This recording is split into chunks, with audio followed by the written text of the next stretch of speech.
Aha rero nshaka ko tuganiraho ni ibintu bibiri ariko kimwe cy'ingenzi reka mbanze ngihereho. Abantu baragira bati kuki wabonye bira byose bikubayeho ukabwira abanyamakuru ntujye wenda mu nzego zibanze cyangwa kuri RIB ubwira abantu ko washimuswe, kuki wahisemo kubanza kubibwira itangazamakuru mbere yo kujya ahandi hariho hose? Kuza kurwanisha udutsiko twanyuzwe inyuma mu bikari, abahamagarwa ngo mutange commentaire mbi, ivyo byose bigaragaza ko uwo babita umunyakuri nicyo bamukuramwo bariye. Rero bari bakwiye kujya kuba abanyamwuga bagatangaza inkuru ari abanyamwuga ngo amajwi ngo turayumvishe ngo umugabo ngo ibyaha biramuhama. Ese wowe wawe ufite ayo majwi kumva umuntu azakwica? Iyo nza kuba ndi umuntu umubangamira hari uburenganzira atari bubone. N'abakora siporo baravangaho umupira warengeye niho urengurirwa. Rero itangazamakuru mwagize uruhare runini rwo kumufasha kuzamuka, ni nayo mpamvu twagombaga kurambirwa ko umuntu abeshya isi kandi uzi yuko wagiye uri umugeni. Ukagenda uri umugeni, urugo rukigukeneye, hari abantu bagishaka no kuza kugusura ariko ntuboneke, ukavuga ko wagiye muri egezeta ariko ntugaragaze ibyo wakoreyeho cyangwa ibyo wakoze, bigaragara ko nta byabayeho.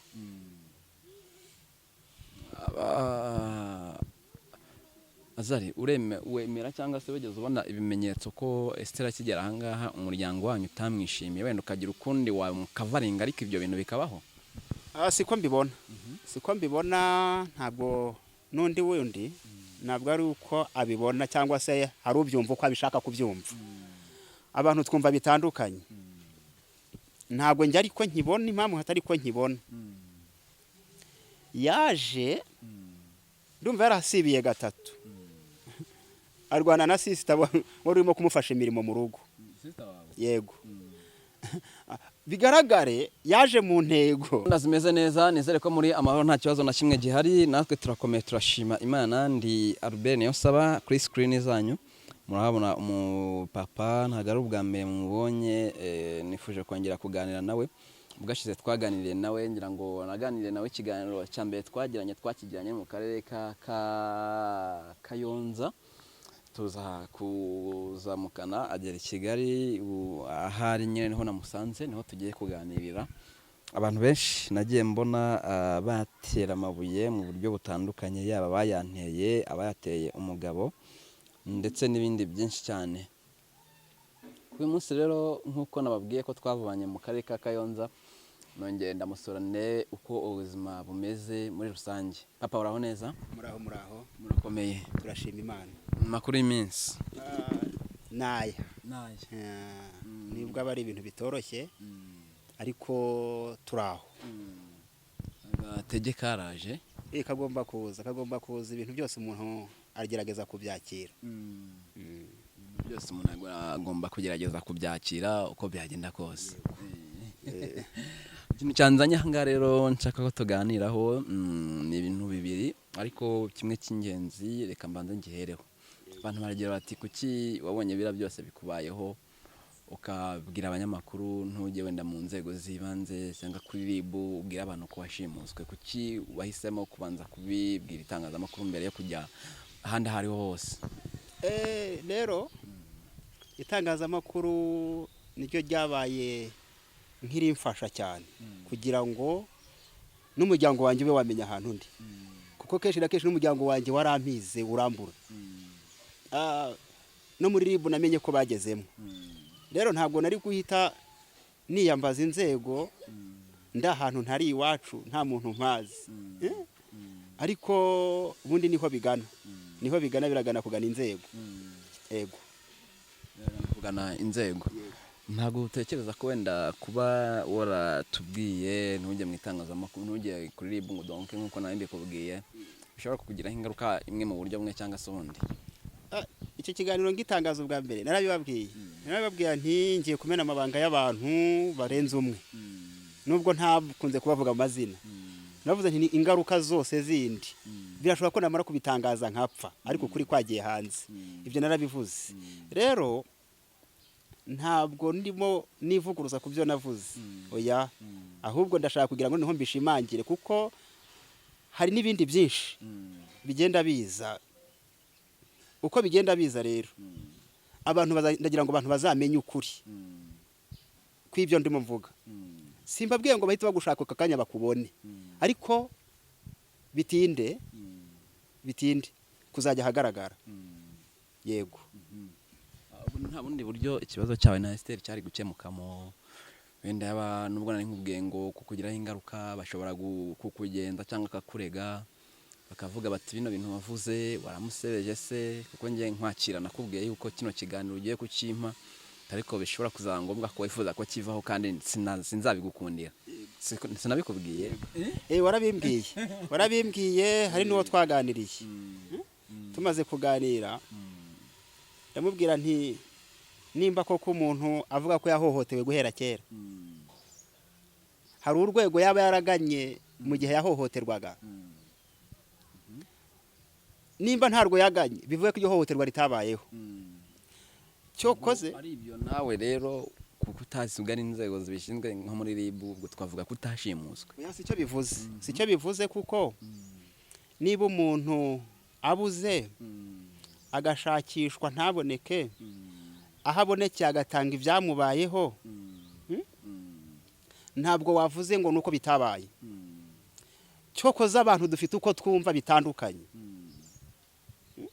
abantu bafite uko bumva bitandukanye kuko abantu bagira igice babogamiraho ariko umuntu ushaka kumva ukuri ndahamya akakumva kandi azakira ariko adakomeje kugendera mu buyobe bw'umuntu runaka cyangwa bw'agatsiko runaka kiyisa abanyamasengesho atariko kenshi na kenshi social media murazamura mukanakuza umuntu mukamugira nk'Imana ntoya ariko mu by'ukuri abantu bashishoza ntago abantu ari Imana ntoya nta Mana ntoya ibaho ahubwo abantu bakunze kubeshywa kurusha uko bakunze ukuri ibyo rero ntabwo twakirwa tujya kure yabyo ni ibintu bigaragara narabigenzuye cyane sanga abantu bakunze kugendera mu kinyoma kurusha uko bakagombye kuba bashakisha ukuri ukuri ni iki nimba tuba mu nzu y'Imana kuko ariyo tubamwo nta bindi bintu dushizeho twakagombye kuba tunatekereza ni gute abantu bakora ibiganiro ariko ntibatekereze nk'ubu byatumye nsubira mu mateka kiretse tukimara kubana nta bintu yasibye kabiri yasibye rimwe ahita ajya muri egizeta ibyo yise egizeta ariko namubajije indangamanota nk'umuntu wagiye muri egizeta nasiyonari nta kintu yanyeretse bivuga ngo uyu mwuga bumazemo igihe ntago ari ibintu bije nonaha ibyo ngibyo gufata umuryango ukawuharabika ukawusebya ngendagira ngo nanamubonereho kumubwira aho ari n'agatsiko ke umuryango wanjye nawikuremo kuko ntiwigeze umushaka nimba njyewe wamukoye nkamutangaho ibiguzi ananiye murumva yashobokera ndi kuki uvuga ko yakunaniye kuki atari we munaniye birashoboka wenda nafite ubundi buryo bubona ariko nkamwe abatangazamakuru mukwiye icyo kintu kukibaza ahubwo ashobora kwibaza ati ni gute afite abanyamakuru be wagira ngo baramukorera ushatse kuvuga afite n'akandi gatsiko gakorera mu itangazamakuru kandi kose kabarirwa muri ba banyamasengesho ibyo bintu rero by'udutsiko tubera iyo ngiyo inyuma mu bikari ngo bwabonye amajwi utwo dutsiko ndagira ngo tunagerageze kumenya udutsiko tutabasha gutekereza kandi ubona ari abantu bakagize ibitekerezo umuntu w'umugabo ahaguruka mu rugo agiye gushaka amakuru afite n'icyo agiye kubaza icyo abajije atagisubizwa agataha ese nimba barasobanuriwe muri Bibiliya iyo bakomanta ibya Bibiliya ntibashake kuvuga ngo umuntu ngo ni umwere kuki ese ubuze umuntu arube twese turi abantu turi ku isi ntabwo isakaye umuntu wese azayinyagirirwaho nayinyagirirwaho uyu munsi undi ejo akanyagirwa yanzunguza uyu munsi ejo ikazunguza undi ndumva atari uwa mbere izungure cyangwa ndi uwa nyuma ariko tubanze tureba aba badamu mumara kubazamura muri social media bakumva babaye utumana dutoye bakirengagiza ko bambaye umubiri barawambaye kandi umubiri ugomba guhura n'ibigeragezo. Rero ibyo kuza kurwanisha udutsiko twanyuzwe inyuma mu bikari abahamagarwa ngo mutange commentaire mbi, ivyo byose bigaragaza ko uwo babita umunyakuri nicyo bamukuramwo bariye. Rero bari bakwiye kujya kuba abanyamwuga bagatangaza inkuru ari abanyamwuga ngo amajwi ngo turayumvishe ngo umugabo ngo ibyaha biramuhama. Ese wowe wawe ufite ayo majwi kumva umuntu azakwica, unaniwe guhunga, wananirwa kugana amategeko ngo abatandukanye ujye ukwawe ajye ukwe, ushobora guhita wibaza ni iyihe mpamvu ubuze umuntu ukabiceceka mu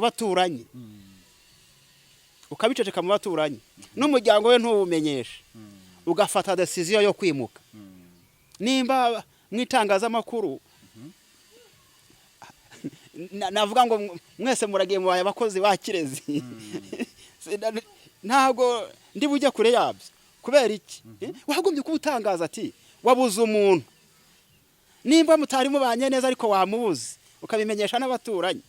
Ese kubera iki mutari mubanye neza? Abari bazi ko mutabanye neza ni bande? Uzasanga utanga izi commentaire ngo kwa Kirezi ngo bari babanye nabi, usanga ari umuntu wa Kicukiro, usanga ari umuntu wo muri Gasabo.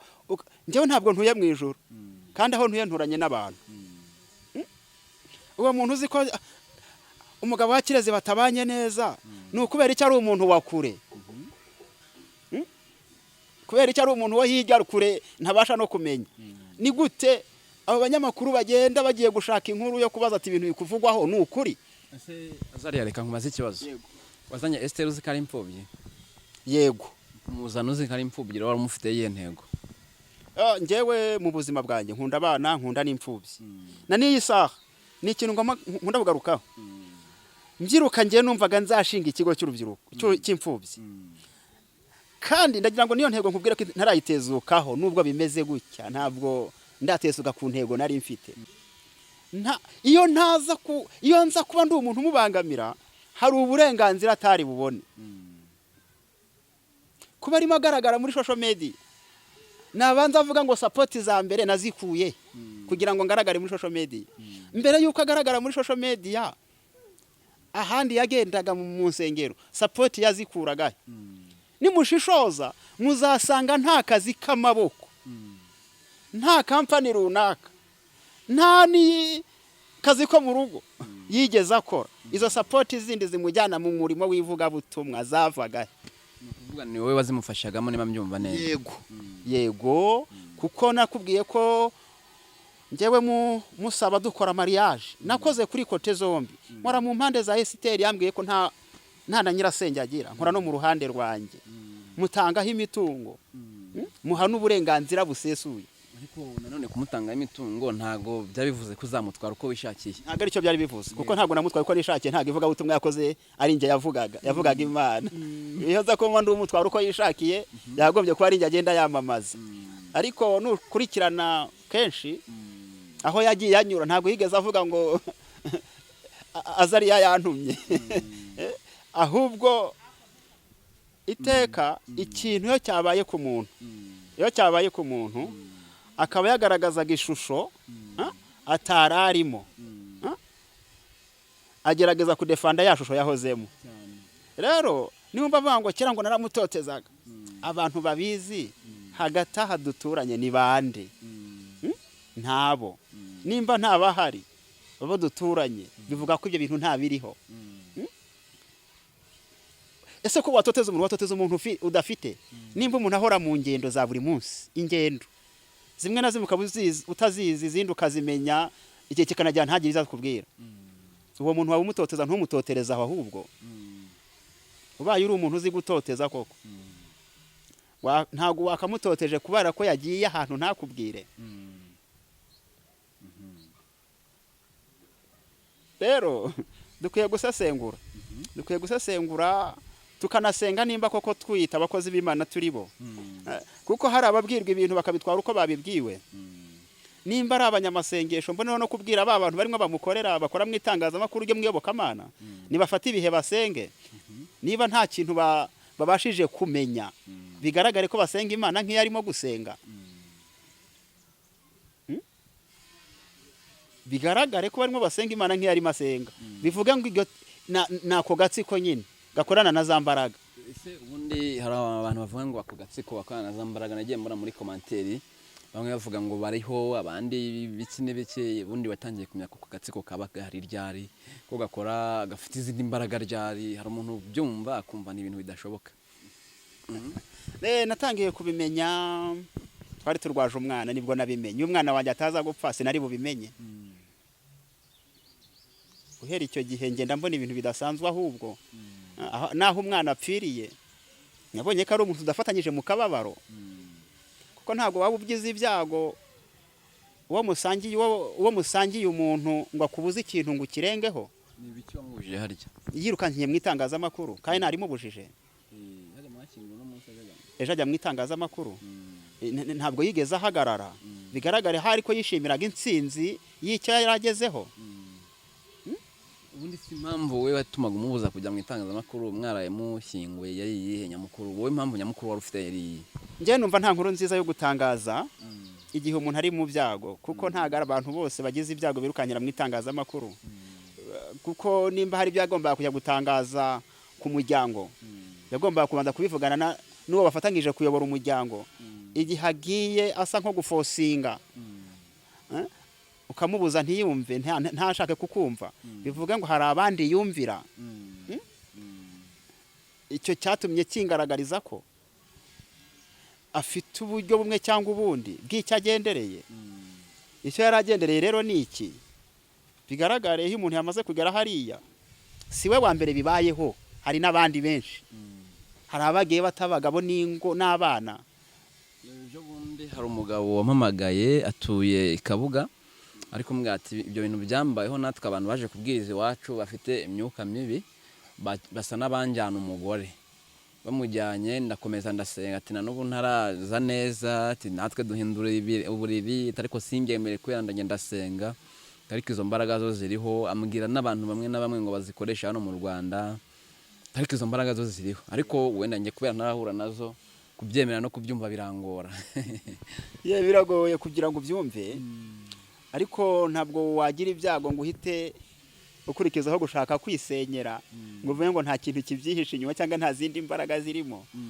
Nimba ushobora kuba wagira ibyago nawe ubwawe, ntufate akanya ko kujya mu kababaro ko wagiriye ibyago, bivuga ngo nyuma aho ngaho hari ikindi kintu. Rero uko narabivuze mu mavideo yagiye atambuka, uko nashagaho kumenya ukuri nakubwiye ko ariko nanjye nshagaho gutotezwa. Uko nashagaho gutotezwa havire kumviramo nyine gushimutwa. Bimwe mu bintu wamenye by'ukuri bigatangira kukugiraho ingaruka wita ukuri ni nk'ibihe? Cyane cyane ni ukumubona inshuro nyinshi asambana ku mavideo call. Ni ukumubona agenda agataha mu masaa 7 z'ijoro, umuntu w'umugore ufite urugo atavuganye n'uwo babana. Nkabona haje hari abagabo bamuherekeje. Ibyo byose nagiye mbana nabyo, ngerageza kubirenza amaso kuko yenza kuba ndi umuntu w'amahane, nakabo ngombye kuba nararwanya ubwo, ariko si icyo. Ntago ari cyo gisubizo. Nicyo kintu nakomeje kubabwira. Ubundi iyo umuntu atotezwa agira inzego runaka abinyuzamwo, ariko kubinyuza mu banyamakuru ndumva atari byo byari igisubizo. Nibyo nakubwiye, turimo turaganira mu by'ukuri. Tumwe nawe nuko bavuga bati kuba warashimuswe ukajya mu bitaro kuriya, ntago igisubizo yari kuza muri social media, wenda wari kugana inzego zibishinzwe, ni nizo wari kugana. Ndabyumva cyane, ariko tumenye iki kintu. Abantu kenshi bakagombye kuba banatekereza, ntabwo kuba tuza muri social media abanyarwanda cyangwa abakristo benshi cyangwa n'abakora siporo baravangaho umupira warengeye niho urengurirwa. Rero itangazamakuru mwagize uruhare runini rwo kumufasha kuzamuka, ni nayo mpamvu twagombaga kurambirwa ko umuntu abeshya isi, kubeshya isi ukagaragaza uko utari. ukagomya gukora ibintu ariko wiyambitse urundi ruhu bigaragare ihene uyambitse uruhu rw'intama ntabwo byayikuraho kuba ihene niho yo yarwiyambika ariko uteyemo umujugujugu byagaragara ko atari intama rero ukumva ari ihene rero n'ibindi nuko nta hantu na hamwe nigeze numva babura umuntu igisubizo kikaba kwimuka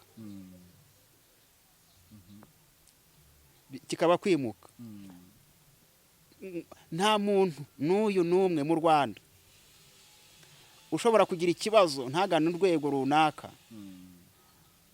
nakubwiye ko akimara gushyingirwa hariya yasibiye rimwe ajya mu byo yise muri Examen National ubundi umuzana wari wamuzanye yararangije kwiga cyangwa amuzanye atarangiza kwiga yararangije kwiga Examen yakubwiye ko agiye gukora iyindi y'ikisi ntabwo yari atarakorera Examen yari mu bizami nyine bya nyuma ariko ambwira ko agiye kubikora ndamureka bwirwa n'iki akatabigannyeho yego nuko iyo umuntu yakoze Examen hari resultat zisohoka cyangwa se ukagaragaza n'ibyo wakoreyeho rimwe na rimwe kuko ibyo byose iyo bitabonetse bigaragara ko ntayabayeho mu by'ukuri icyo umuntu yakoreye kiragaragara ariko iyo bitabonetse kandi uzi yuko wagiye uri umugeni ukagenda uri umugeni urugo rukigukeneye hari abantu bagishaka no kuza kugusura ariko ntuboneke ukavuga ko wagiye muri Examen ariko ntugaragaze ibyo wakoreyeho cyangwa ibyo wakoze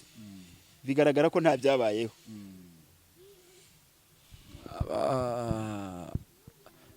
Azari wemera cyangwa se wegeze ubona ibimenyetso ko Esther akigera ahangaha umuryango wanyu utamwishimiye wenda ukagira ukundi wamukavaringa ariko ibyo bintu bikabaho siko mbibona ntabwo n'undi wundi ntabwo ari uko abibona cyangwa se hari ubyumva uko abishaka kubyumva abantu twumva bitandukanye ntabwo njye ariko nkibona impamvu hatari ko nkibona yaje ndumva yarasibiye gatatu arwana na sister wari urimo kumufasha imirimo mu rugo yego bigaragare yaje mu ntego yaje afite icyagendereye imodoka wari ufite wenda ngo niyo yaje kukurya nta etaje ugakeka ko intego wenda yari imuzanye ari nk'iyihe uriya imodoka ntabwo ari wo mutungo kandi si ibintu bibayeho rimwe mu isi ya none abantu benshi barimo barabana n'abandi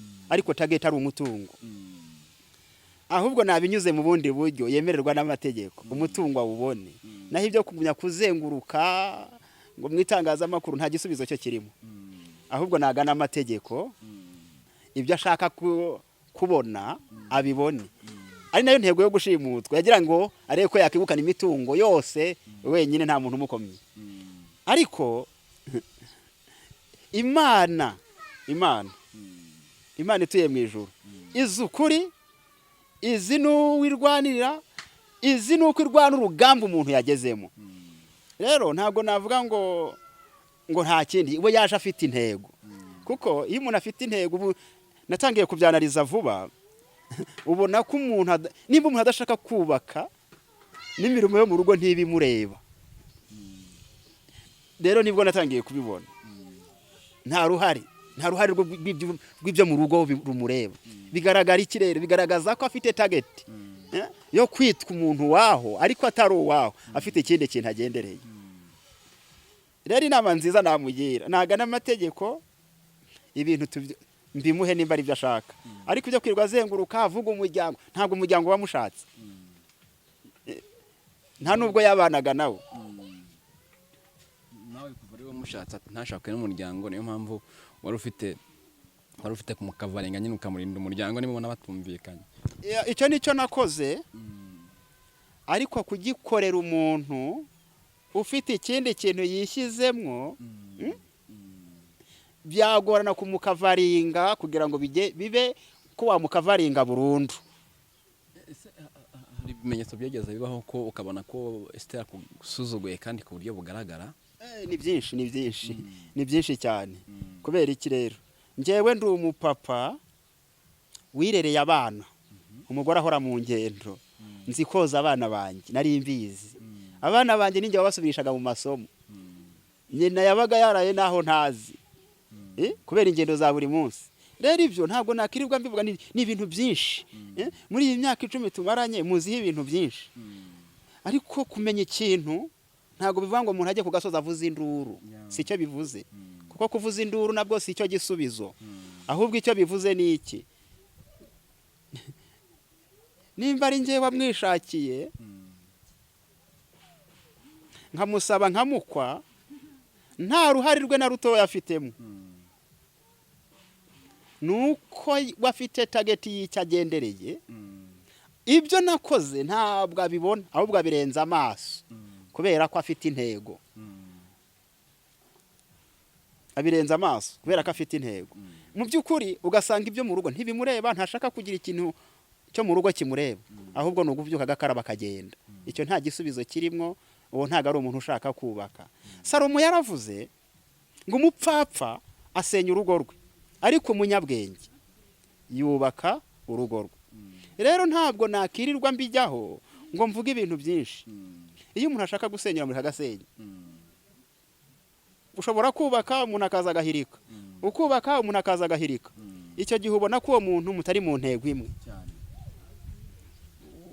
wenda reka nkubaze Azari hari ikintu gishobora kubaho ukaba wasubirana na Esteri uko byumva wowe oya icyo kintu ntabwo reka ndeke kugisubiza reka ndeke kugisubiza kuko nagisubije inshuro nyinshi izo nshuro nyinshi nagiye ngisubizamwo ntabwo nshaka kugira ngo nkomeze imbere ngirepete ubundi iyo umuntu ashaka ko mugendana muragendana ariko iyo umuntu adashaka ko mugendana uramureka akagenda nawe ukagenda nta muntu kampara mu buzima bw'umuntu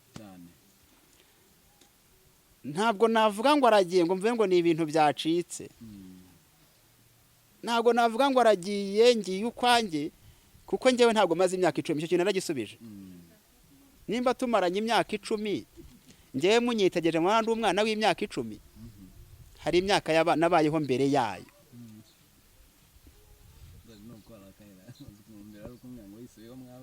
oya kubera ko uriya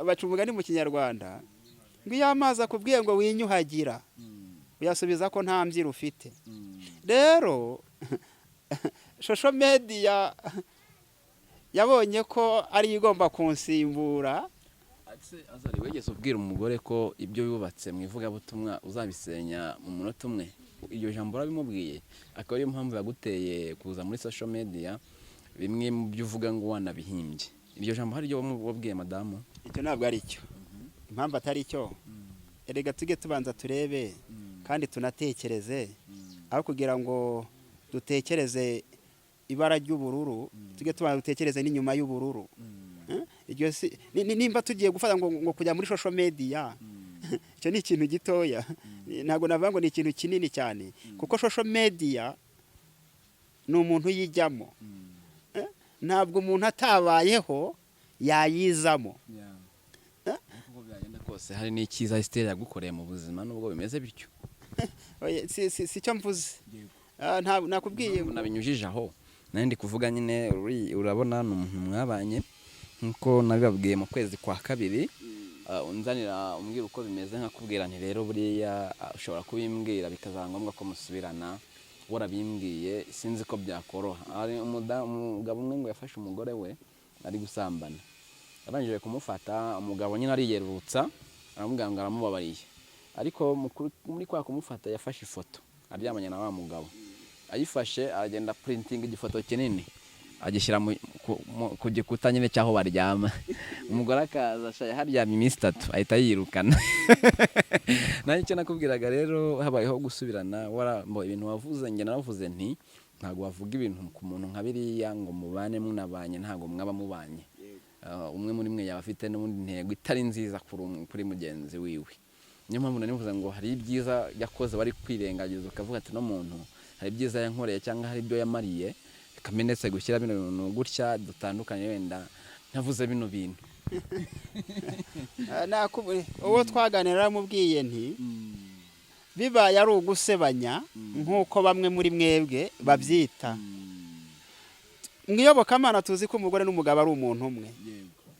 Abaye ari ukumusebya nanjye naba nisebya. Ariko mujye mucukumbura munamenye. Ese nimba umuntu ashobora kuza agatanga ibiganiro avuga umuryango, ibi nibyo mwita ubuhanga? Ubuhamya. Gutanga ubuhamya bw'ibyakubayeho kugira ngo ukomeze n'abandi babirimo batari babivamo bari kwita ikigeragezo. Nge siko mbibona. Kubera iki icyo cyiswe ubuhamya kibayeho mu gihe wateguye amakimbirane? Ubundi umuntu n'ubuhamya, ubuhamya ni iki, umuntu ni iki? Umuntu n'umuntu, ubuhamya n'ibyo yaciyemo cyangwa ari gucamo. Yego. None ibyo umuntu arimo gucamo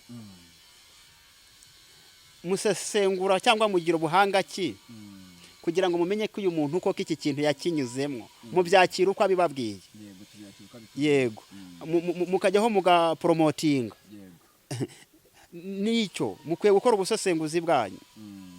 Nimba umuntu ari imfubyi, ndetse abantu badushinja ubusesenguzi, ushobora kuza ukambwira ibintu wenda nkavuga n'umuntu ashobora kuba ari kumbeshya, ariko hari n'uvuga ngo tujye ducukumbura. Umuntu araje arambwiye ngo ngewe mabuko yambereye ikigeragezo cyangwa umugabo, ubu ni gute najya kubisese inze mbaza umugabo tese koko nibyo nge kwa nyina bukembe baza tese nibyo, kandi nyirabyo uko bimbwira mbona afite ari umuntu muzima nta kibazo afite mu mutwe. Nje mvuge ngo umugabo yambwiye ngo arashimuswe ngo mbanze mbigenze, kandi mbona umuntu uri kubimbwira nta kibazo afite kindi kidasanzwe nta bumugabana nabwo, nje kubisesengura gute se kandi nyirabyo ari kubinyibwirira? Ubwo rero nawe waba uturenganyije kuko twebwe turakira. Kuvuga ngo turajya gucukumbura ibyo umuntu yatubwiye, cyakora ikintu nzacukumbura kubera ko nge ntanabikora, ntago nkora politike. Umuntu uzaza umbwira ibya politike mbona ari ngombwa ko mbifata, nzabanza ndebe umuntu uri kumbwira ibi ngibi birahari koko ibyo ari kumbwira. Amahirwe nuko ntayikora, ariko nanayikora nabanza nkavuga nti ibintu umuntu aje kumbwira ntago ari gusebya, cyane ko igihugu tuba tugihuriyeho twese muri rusange. Ntago uzambeshya ibyo gihugu ko tugihuriyeho. Ntuzumbwira ibi biri ukuri mbona duhuriyeho, soke nzabifata. Ariko umuntu ku giti cye ubuhamya bwe ababwihariye, niyo mpamvu hatabaho kujya kubusesengura. Nicyo nagira ngo mvugeho. Ntago musesengura ubuhamya. Bivuge ngo icyo umuntu ababwiye mucyakira nk'ukuri. Ariko ukuri kuvuga ku wundi muntu mukubwirwa n'iki? Icyo ni kimwe. Niwumva umuntu avuga undi muntu, uzakora ubushakashatsi. Uyu muntu atuye ahantu ha wenyine ku buryo atotezwa n'abantu runaka. Ese mu by'ukuri uyu muntu abaye ari amarangamutima ye, ahubwo nashaka izindi inkuru zaramushiranye. Ndagira ngo mbabwire ko inkuru zabashiranye. Noneho zimaze kubashirana bumva bagomba gucuruza baciye ku gusebanya. Ntabwo tuba mu nzu imwe n'amabukwe uko abyita. Oya, biratandukanye cyane. Kandi wageze mu baturanyi bakubwira ko nta n'ahantu ahurira na nyirabukwe. Mu kiganiro twagiranye yambwiraga ko wubakaga kwa nyirabukwe kurusha uko wubaka urugo rwawe. Yawe uzahagera urebe, ntago mbarusha amafaranga, ahubwo bo mbakeneyeho ubufasha. Iwanyu ntago barusha amafaranga? Ntago nyabarusha, kuko ntabwo wajya gutanga umusada utabanje kuwiha. Ntabwo wabona ibyawe bisenyuka ngo ujye gusa n'iby'ahandi. Ibyo byose ni ibintu bishaka kugira ngo arebe ikintu cyazatwikira ukuri, akomeza arishisha ikinyoma. Rero ikintu kibabaje ku isi ya none ni uko abantu bakunze ikinyoma kurusha ukuri. Kuba wasesengura ati ubundi umuntu mu mateka ye biragoye kugira ngo ahite yemera ukuri ko umuntu amubwiye, nta bushakashatsi arakora. None umuntu wa none aha baramubwira ngo ngewe nkora gutya ameze gutya, akabyakira. Ugenzuye ugasanga abantu amaze gutuka, amaze gushiraho isoni mu buryo bumwe cyangwa ubundi, wasanga ari benshi. Hari n'abantu batamufata nk'umukristo. Rero social media yabonye ko ari ihema yihishamwo. Iryo hema yihishemo rya social media ni ryarimo kuriramo, kandi ni nawo murimo we. niyo mpamvu akomeje kubabeshya abantu batuye ku isi, yarababeshye akomeje no kubabeshya. Niba umuntu ahubwo nagerageza gusaba inkunga bamutize icyakora cyangwa bamurangira akazi, kuko akangaka ko ibintu aka kazarangira cyangwa se ntikazarangira mu buryo bumwe cyangwa ubundi, ariko nta kintu kibaho ntikigira iherezo. Rero niba mushakira indi business kuko iyi ngiyi yo kuvuga umuryango, ntabwo ugize amahirwe agira umuryango.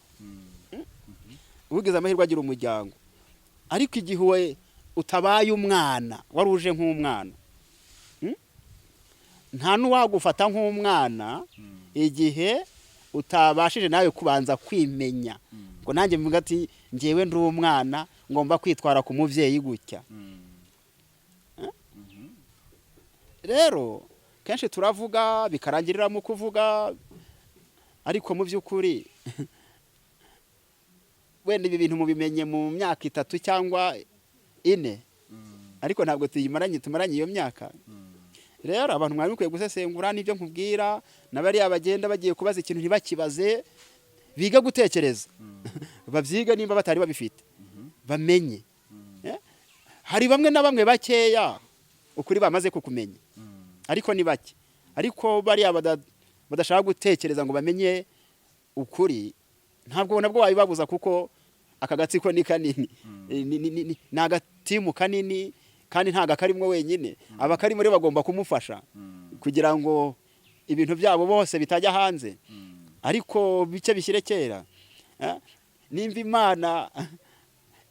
Imana dusenga, ntabwo twego tugishaka kugira ngo tugaragarize abantu uko dusenga, sicyo tureba mbere, ahubwo tukwiye kugaragariza abantu ko dufite ukuri mu byo tuvuga. Urumva mu byo wavuze hatarabayeho ko wenda waba warasebeje nk'umudamu? Ntago ariko mbibona, kuko navuze ibyabamo, kuko aranakomeje. Nimba umuntu yicara agahimba amajwi, agahimba biyita abapfumu, agahimba nabo bandi ntazi n'abahamagara ngo bakora ibi n'ibi, urumva nta kintu kibatagukorera. Iyo umuntu ageze kuri urwo rwego rero, umugore ufite umugabo hatizeye umugabo, akagira undi wo hirya yizera, uwo babana nta kintu atamukorera. Sinzi impamvu bavuga ngo nta kagambane kabayeho, bashingira ku kibumba ibintu yavuze nyuma yo kubikora. Ese yatangaje ibiki muri social media ko yakomeje kuyizamo? Nyuma yuko akagambane kabo, muzasesengure neza abaduteza amatwi bari hirya no hino, mutangire mu cukumbure murebe inkuru yakoze. Turabizi ko turi batoya muri social media, mutubonye kubw'ikibazo runaka, akaba yumva ko ayirambiyemo muzabasha gukavaringa ibibazo bye n'ibyo akora. Ariko ntabwo igihe umuntu akavaringa ibintu imyaka yose, urabikavaringa bikageraho bikagucika. Rero nibyo ndimo mbabwira banyamakuru, abarimwo bakorana nawe, abo mutangariza amakuru n'abantu baratekereza. Nimba bajije umuntu ati se mbese wimutse ute ngo mata 5, icyo nta gisubizo kirimo. Nkaho umuntu w'umugabo gatutwara amata 5, kandi ubajije umuntu ati ujya kwimuka byagenze gute? Mata 5 ni igisubizo cyangwa n'ukugenda unyuranya n'ibyo ubajijwe kugira ngo agatsiko kaze kubona ibyo kicaraho kaganire karemekanye biraka kudoda ibintu bidahari. Kwimuka birumvikana, none se nimba warumaze kubudahari kandi umuryango wabo busanzwe utumvikana nawe, urukumva ari kuguma hanga, uko nge nabibonye ntago ari kure cyane yabo, urukumva ari kuguma hanga kandi aturanye nyine no kwa nyirabukwe mu mwana wabo yamaze kuba dahari, urukumva ari kuhaguma se ibintu byumvikana. Turi mu gihugu gifite amategeko kandi gifite ubuyobozi bwubatse neza. Ntabwo kuba wabaho ukavuga ati umutekano wanjye ni muke, birashoboka, ariko kagaragaza nuko umutekano wawe ari muke. Ni muke gute? Ni muke kurindi. Yego, ntabwo utuye wenyine, aho utuye hari abantu, hari undi muntu urata ku mutekano muke aho hantu utuye. Ese mbere y'icyo kintu ubonye ugiye kujya hanze, wigeze utaka umutekano muke? Cyangwa nuko ubonye ko hari icyo wakoze, hari abagukurikirana kugira ngo ugisobanure, ukumva wajya kure yabo? Ngira ngo nicyo cyakozwe cyo kugira ngo uhunga abantu bakakubajira ati umuntu wacu ari, ariko nta mutekano muke yagize. Ese umutekano muke yabugize? Ariko kuwugira wese ko wahagiriye. njyewe narawuhagiriye kubitewe nawe we yari kuwugera bitewe nandi yego nimba kubwira ko atumvikanaga na nyirabukwe akakubwira ko nta n'abagabo babo batumvikanaga ese mu byo kurumva yari bwumvikane nandi ese sinabo bonyine n'abandi baturanye ko nabari uko avuga niba umuntu agenda mu nzira akagenda avanga atuye hagati y'ibituro urumva wafite ikibazo cy'imbaraga yagiyemwo ntagakibona abantu nk'abantu ahubwo arababona nk'ibituro nta kibona amazu nk'amazu arayabona nk'ibituro abaturanyi wajyamwo bose ibyo bintu barabizi kabyenda bivuga niba umuntu avuga gutyo ese ni gute umuntu ashobora kubura umuntu umuvuga neza ahantu atuye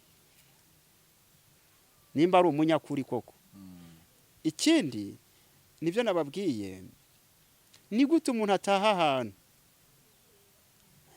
ntiyihishire agahita akora ibintu by'ibidega byo kurwana uwo munsi ukurikiyeho akarwana undi ukurikiyeho ngo ngiye ku ishuri ngiye mu bizami njyewe ndagira ngo ngumbwire uwo nguwo ari masebya nyirabukwe yaramuherekeje agiye mu bizami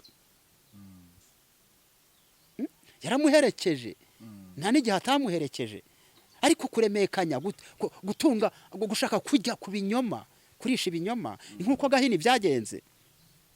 Gahini Imana iramubajije iti amaraso ya murumuna barimo arantakira ku butaka ngo ntabwo ari umurinzi we. Icyo ntabwo ari igisubizo. Hari abantu rero batunzwe no kubeshya mbese bashakira ibyo kujya mu kubeshya bakabeshya isi yose, isi kumva ko ari abantu bashize babanye n'agahinda kandi aho gahinda nta kubona. Imyitwarire y'uriya mukobwa iragaragaza yuko n'ubuzima bw'ubupfubyi asa nkaho ntabwo yabayemo, kuko ubuzima bw'ubupfubyi bugira gute burihangana. Iyo wabaye hanze ukabona umuntu ugushyira mu nzu, uyu muntu nta kintu atagukoresha ngo mwihanganire.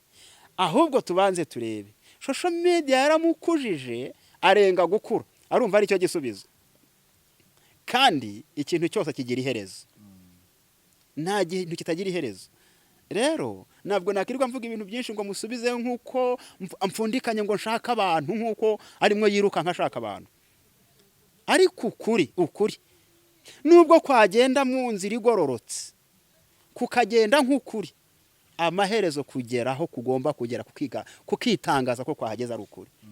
Nubwo ubu ngubu ntabibwira abantu ngo babyumve, ariko ukuri teka kuzageraho kugaragara.